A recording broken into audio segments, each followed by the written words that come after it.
Селям алейкум, урметли динлейджилер, добрый день, дорогие радиослушатели. В эфире радио Куреш, рубрика «Обзор прессы» и я, Асретлили Лейла. Украинская делегация поднимет вопрос Сущенко в ООН, сообщается на сайте «Украинская правда». Украинская делегация поднимет вопрос о незаконном задержании и аресте в Москве журналиста Укринформа Романа Сущенко на заседании комитетов Генеральной Ассамблеи ООН, которые в октябре начали свою работу в Нью-Йорке. Об этом сообщил постоянный представитель Украины при ООН Владимир Ельченко, передает Укринформ.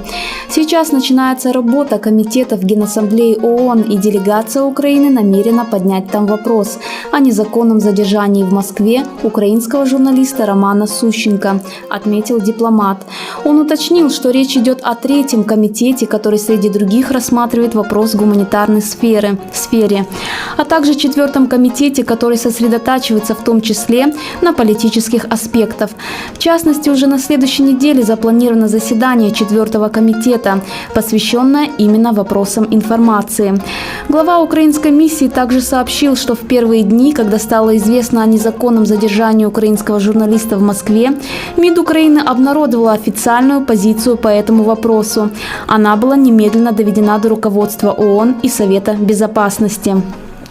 Было отправлено письмо на имя генерального секретаря ООН по заявлению украинской стороны, после чего ему по нашей просьбе был присвоен статус официального документа Совета Безопасности ООН, отметил Ельченко.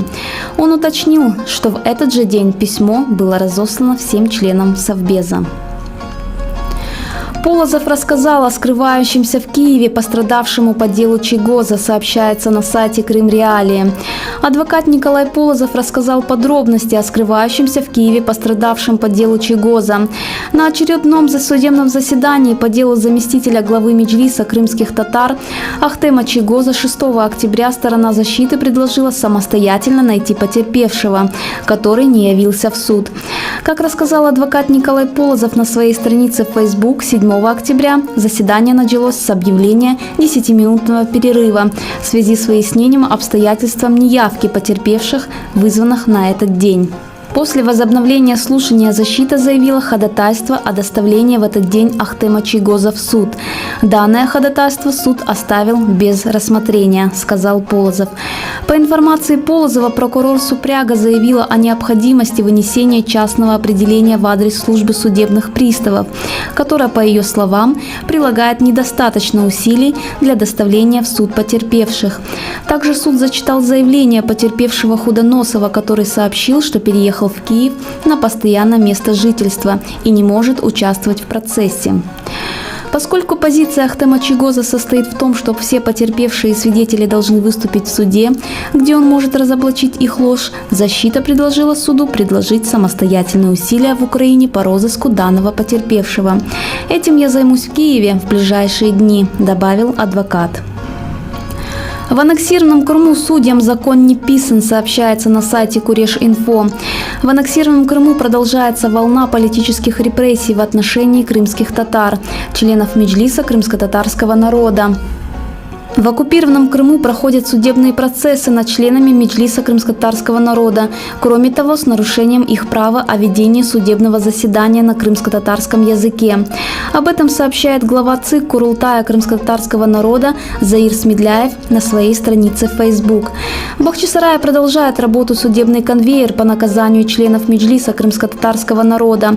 Уже присуждены денежные штрафы Али Хамзину, Ильме Умерову, Садыху Табах, Шевкету Кайбулаеву и Бекир Мамутову.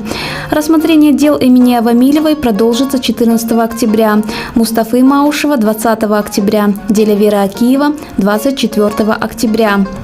Судья Атаманюк Герман Степанович проведение судебного заседания на крымско-татарском языке отказал. Также отказал в приглашении на заседание переводчика.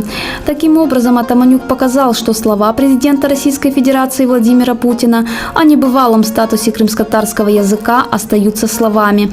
А статья 10 Конституции Крыма, а также и статья 18 Уголовно-процессуального кодекса Российской Федерации может быть им элементарно проигнорирована. Больше новостей на сайте Куреш.Инфо. Это была рубрика «Обзор прессы» и я, Асретлили Лейла. Данная программа выходит при поддержке Международного фонда Відродження. Оставайтесь с нами.